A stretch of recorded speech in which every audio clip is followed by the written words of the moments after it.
আজকে বেলে মাছের টক হবে। মোরলা মাছের টক খেয়েছেন, এবার বেলে মাছ টক করে খাবেন, দেখবেন ভালো লাগবে। একটু ভেজে নিতে হবে। ভাজা হয়ে গেছে, তুলে নিচ্ছে। সর্ষে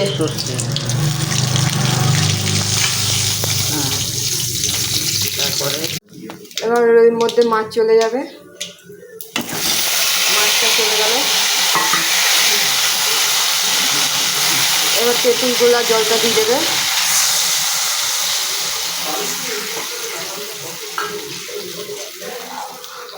একটু ফুটো ঢাকা দিয়ে দেওয়া হলো, চলে গেল।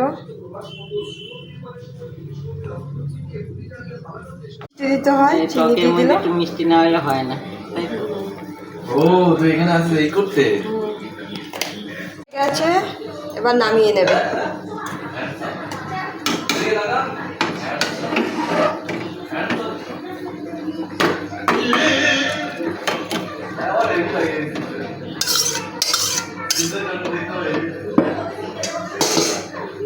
বেলে মাছের টক হয়ে গেছে।